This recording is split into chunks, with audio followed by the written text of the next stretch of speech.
Hi students, welcome to my lectures on chemical engineering thermodynamics. Before I start, I request you to follow from the beginning of my lectures because every lecture is connected. Okay, in the last class we have discussed about the partial molar Gibbs energy or chemical potential.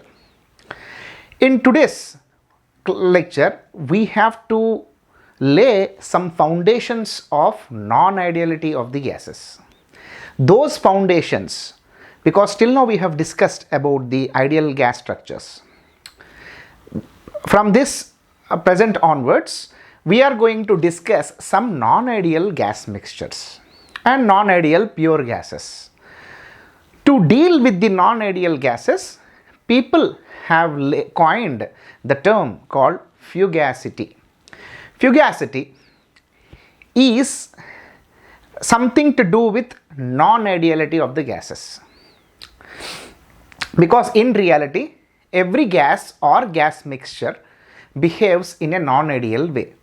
The non-ideality comes from different origins. Example, two gas molecules are of different size and two gas molecules has got different energies, different attractions between them. Okay, and these things will bring non-ideality into the picture. Okay, let us discuss that how to deal with the term non-ideality and how we have to use the word fugacity, because henceforth we are going to apply. Example, if you are going to apply in the concepts like separations, purifications or reactions, we have to use the word fugacity. Okay, otherwise your estimations will be wrong, because if you are trying to estimate the properties based on ideal gases which cannot be implemented on a real gases on which we deal with them daily every time. So let us start the class. And it's a very simple lecture. Before I move into the fugacity world, let us discuss a small about the Gibbs energy, because Gibbs energy, why Gibbs energy? We are discussing about the Gibbs energy because Gibbs, that is the energy that is driving a reaction to happen, that is driving a distillation to happen, that is driving the mixing to happen.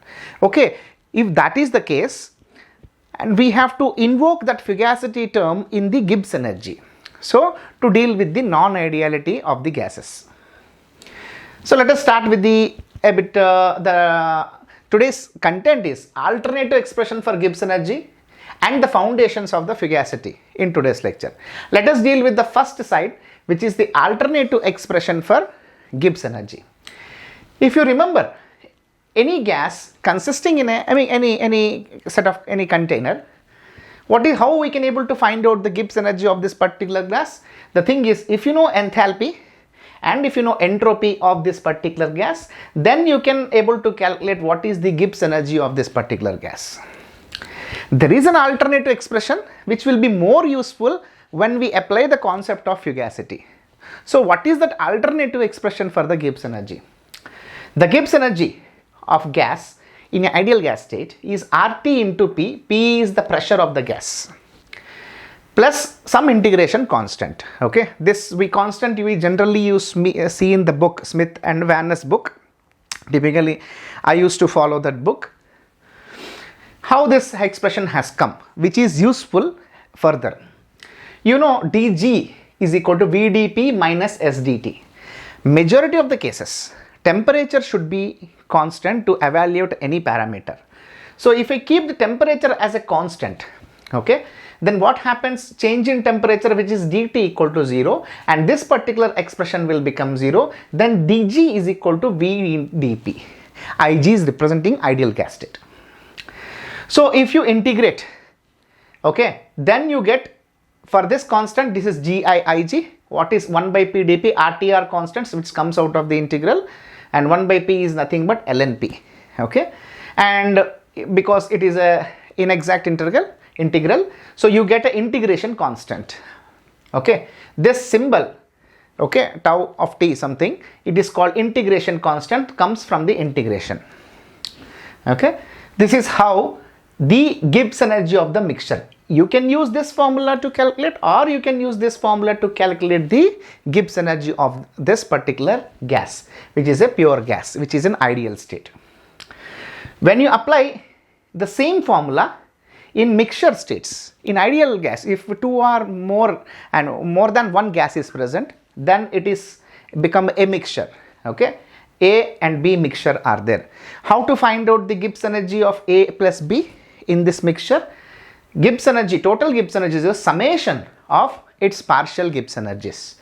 What is the partial Gibbs energy? If you refer to my last class, the partial Gibbs energy is nothing but pure of I plus RT ln Yi. Yi is representing the ith component in the mixture, whether it could be A or it could be B. So simple, you have to substitute this G bar Iig into G bar Iig here. Okay, you get a Giig plus RT ln Yi. If you expand the integral, then final expression for Giig is nothing but sigma Yi RT ln P plus integration constant plus RT ln Yi. And if you divide the terms further, the Gibbs energy of the mixture is nothing but the component I times the integration constant of I plus RT plus Yi, fraction of I plus ln Yi into P. So you can use this formula to calculate the Gibbs energy of the mixture. The important aspect of the today's lecture is this expression. That means Gibbs energy can be found out if you know the pressure and integration constant aspects. Let us use this particular expression in applying for non-ideal gases. Remember this? Let us say the first thing we have to discuss about the fugacity and fugacity coefficient of a pure gases or pure species. Let us take a gas is contained in the container which is at certain temperature T and pressure P. I told you that fugacity is the non-ideal term which is driving the reaction. In non-ideal way, it is driving the reaction, separation, evaporation, distillation, everything is caused by this. For the ideal thing, the pressure is responsible. For the same case, non-ideal case, fugacity is responsible. Now the non-ideality, everything is captured in fugacity.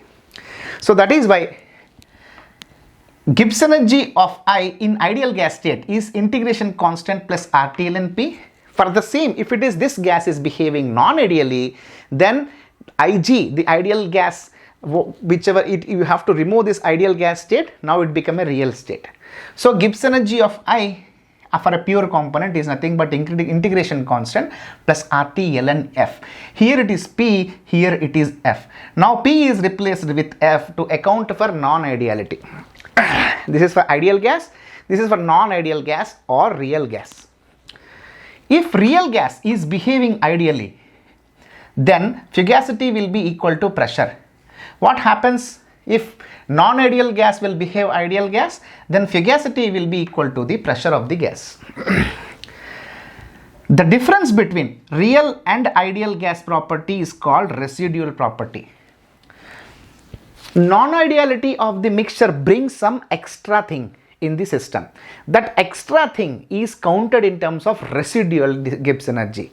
If I subtract Gi minus Giig, then it is called residual Gibbs energy. This residual Gibbs energy means more or less than what is ideally it should have. That is called the residual. For ideal gases, residual Gibbs energy is 0. Okay, for non-ideal gases, the residual Gibbs energy is not 0. If I subtract the non-ideal Gibbs energy with the ideal Gibbs energy, then the difference between these two is called residual. For every non-ideal gas, there is always the difference between real property and ideal property, which is counted in terms of the residual Gibbs energy. Then the residual Gibbs energy is nothing but RT ln F by P. If you do this minus this term, you get RT ln F by P. And F by P, the ratio of fugacity by pressure, is termed as fugacity coefficient, which is represented by phi. Okay, phi is the fugacity coefficient. If fugacity equal to pressure, what happens? F is nothing but P by P cancels out, ln1 0. That means for ideal case, fugacity will be equal to pressure, then the residual Gibbs energy is 0. Okay, that is why if residual Gibbs is 0, then on the left hand side you have to keep 0, on the right hand side RT ln F by T. What is 0 is nothing but ln1.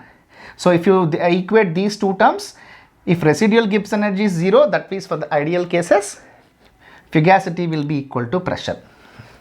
So in gases, pressure is the indirect measurement of ideal and non-ideal cases.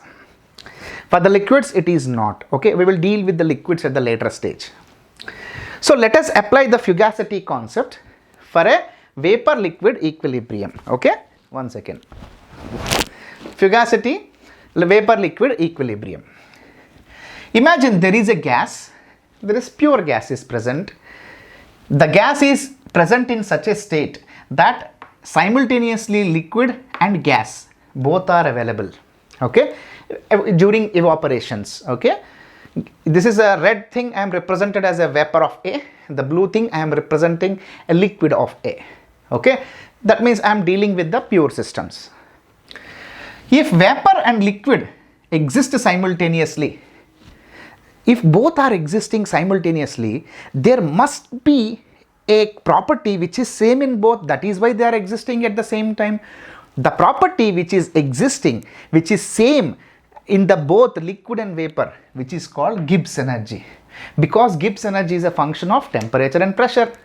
The vapor is also at the same temperature and pressure, liquid also is the same temperature and pressure. And what is the property which depends only on temperature pressure? That is called Gibbs energy. So that is why because the Gibbs energy is function of temperature and pressure, so the temperature and pressure are same for both liquid and a gas. That means Gibbs energy of vapor will be equal to the Gibbs energy of the liquid. Okay, because the temperature and pressures are both same for vapor and liquid. Okay, then you apply what is Gibbs energy of the vapor? Integration constant plus RT ln Fi vapor is equal to integration constant RT ln Fi into liquid. That means here you have to count as a fugacity of vapor, here it is count as a fugacity of the liquid, which are both same. Okay, because they're existing at the same conditions, the fugacity of vapor will be equal to the fugacity of the liquid, which is equal to the fugacity of the saturated conditions. Why it is called saturated conditions? Because wherever the vapor and liquid exist simultaneously, it is called vaporization conditions. During the vaporization conditions, people use the term saturated conditions. That means fugacity of vapor will be equal to fugacity of liquid, which is equal to the fugacity of the saturated conditions. So if the fugacity of vapor, what is the fugacity coefficient is represented by phi IV. If the fugacity of coefficient of liquid is F, the fugacity coefficient, fugacity of the liquid is F, fugacity coefficient of liquid is phi IL. If the fugacity coefficient of saturated conditions is Fi sat, then the fugacity coefficient at saturation conditions is equal to phi I sat. Because everything is exist at the same conditions, all the things are equal. And people normally, if you go to the refer to the earlier thermodynamics, if you go back to your lectures, because presently we are not discussing about the fundamental property relations and fugacities, how to calculate, but I'll give you a glimpse. Okay, how people will find out fugacity of vapors, fugacity coefficient of liquids, saturated fugacity. There are number of methods are available. One is VLE data. You know vapor and liquid data. Through that vapor liquid enthalpy entropies data, you get something, right? You can fugacity coefficients can be estimated. Thereby fugacity can be estimated. And the other methods are equations of state, just like ideal gas state. Virial, Redlich-Kwong, Soyev-Redlich-Kwong. These are the different equations of states through which you can also calculate the fugacities. And the third is generalized correlations. You know omega, okay? These are eccentric factors. These are generalized correlation methods. Through that also you can able to calculate the fugacity coefficients. All the three methods can be used to estimate the fugacity coefficients, thereby the fugacities, thereby the non-ideality of the gases. Okay, and we will discuss in details about all these things. I hope now you have got an idea how the fugacity can be counted in terms of non-ideality. Okay, thank you very much. Let us meet with a new lecture.